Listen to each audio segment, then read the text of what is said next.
Is PayPal stock a smart buy right now? That's the big question we're tackling today. Welcome to Global Value, and in this video, we're going to dive deep into a thorough analysis of PayPal, PYPL stock, emulating none other than Warren Buffett, one of the greatest investors of all time. We'll scrutinize the key numbers that Buffett values most, and then we'll calculate 3 different fair values for PayPal to really understand what it's worth in today's market. Make sure you stay with me till the end because our combined value and rating might just take you by surprise. And there's more. I'll reveal a crucial bonus metric that could be the deciding factor when adding PYPL stock to your portfolio. So, is PayPal a golden opportunity waiting to be seized? Let's find out together. Right now, PayPal stock trades for $54.77 per share. This year, they're down a lot. Their stock price has declined by 26.5%, while the S&P 500 is up more than 12%. In the last 5 years, PayPal stock is down 35% overall. They had a huge run-up, peaking in July of 2021 at almost $300 per share. Since then, they are down a ton. When we go back to when PayPal was spun out from eBay as a public business in July of 2015, they've compounded at 5% annually, although again that's way down from their peaks, and they had beat the market for most of this time, really underperforming since the start of 2022. But the burning question is, why should we be paying close attention to PayPal? Right now, the stock trades just $5 above their 52-week lows. This is down $38 from their 52-week high. 1.5% of their shares are sold short, and PayPal's a pretty big business. They have a $59 billion market cap. This was more than $300 billion just in 2021. So what does PayPal's business actually do? PayPal was spun off from eBay in 2015 and provides electronic payment solutions to merchants and consumers with a focus on online transactions. The company has 435 million active accounts as of the end of 2022. The company also owns Venmo, a peer-to-peer payment platform. Other payment solutions include Braintree and Zoom. The company was founded in 1998 after merging companies that Elon Musk had started, X.com, and Confinity, which was started by Peter Thiel and Max Levchin. Now with that understanding, let's dive deep into the numbers Warren Buffett cares about most. Starting with metric number 1, we want their average return on capital in the last 5 years to be above 14%. A normal business earns 7% returns on capital. When we look for a benchmark that's double this, we can build in margin of safety based on the quality of the business. PayPal's returns have been very steady and pretty stable over this time, even despite the huge declines in their stock price. They're in the low double digits. In an average year, PayPal earns 12.6% returns on capital. While these are solidly above a normal business, this is down from our benchmark. While we're being strict here, it's an X on metric number 1. Metric 2, we want growth to support their returns on capital. We're looking for sales, earnings, and free cash flow growth. These all need to be up. From 2018 until today, PayPal's revenues have almost doubled. Their earnings are up 83%. Even though the company's free cash flows grew from 2018 until 2022, they're actually down 32% from where they were at in 2018 when we look at their last 12 months worth of numbers. Because of this, their free cash flows are down, although these can be lumpy year to year. That's why we'll use averages later in our analysis to balance this out. Still, because they're down today, it's an X on metric number 2. In our third metric, we want earnings per share growth. This looks at PayPal from the view of an individual shareholder. In this time, even though their free cash flows are down today, we learned their earnings have grown by 83%. The company has also bought back 7% of their shares. With this earnings growth and their share buybacks, their earnings per share have grown even faster. It's our first check of the day on metric number 3. What will the rest of their numbers look like?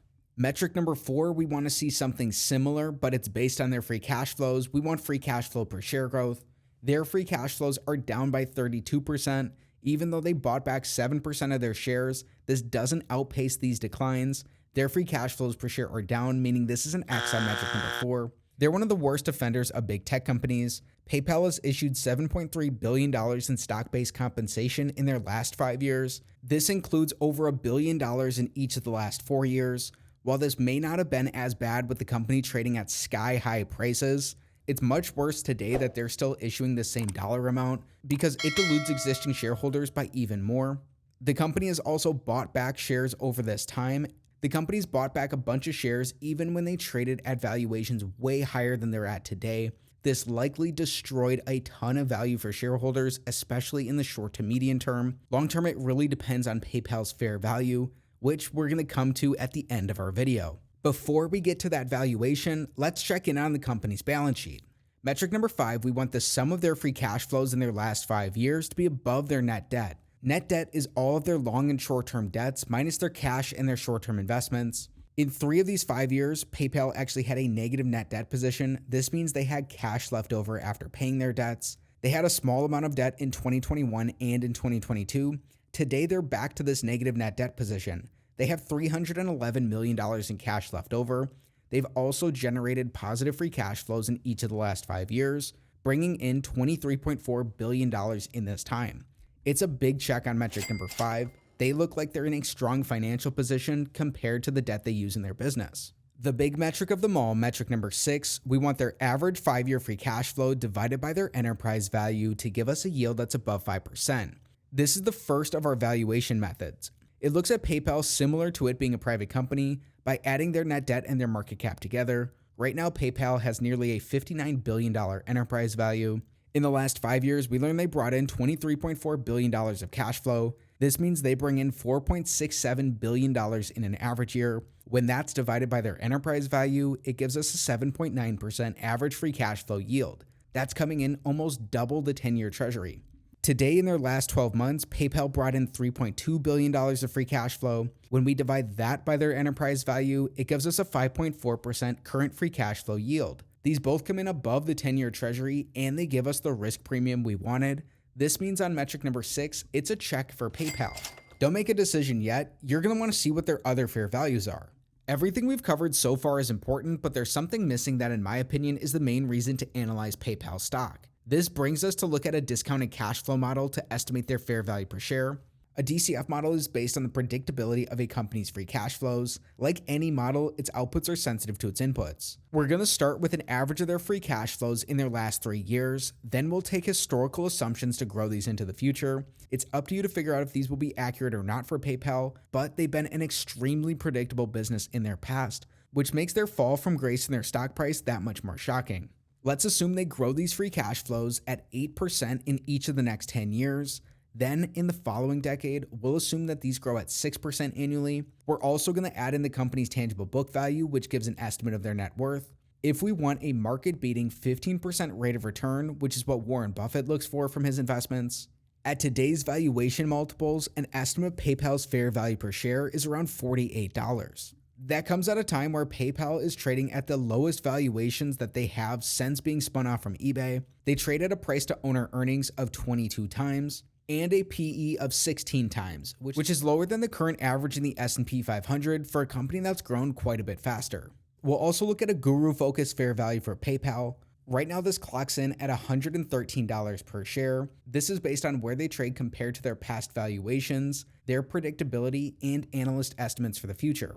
Keep in mind this analysis isn't financial advice. We'll combine our estimates to give a market value for PayPal stock. But first, we've covered a lot of the numbers that Warren Buffett cares about in businesses, but he cares about their qualities even more. Let's learn what these are for PayPal. Let's start with a long thesis. Number 1, PayPal's long-running experience in online payments is a unique asset that's becoming more valuable as e-commerce becomes a bigger piece of the pie. Number 2, the scalable nature of the business may allow PayPal to improve its margins over time, barring that it doesn't get competed away by competition. Number 3, there's still plenty of runway for growth in electronic payments. Electronic payments only surpassed cash payments on a global basis a couple of years ago. But it's not all sunshine and roses. Let's look at a short thesis as well. Number 1, opportunities to monetize Venmo could be limited.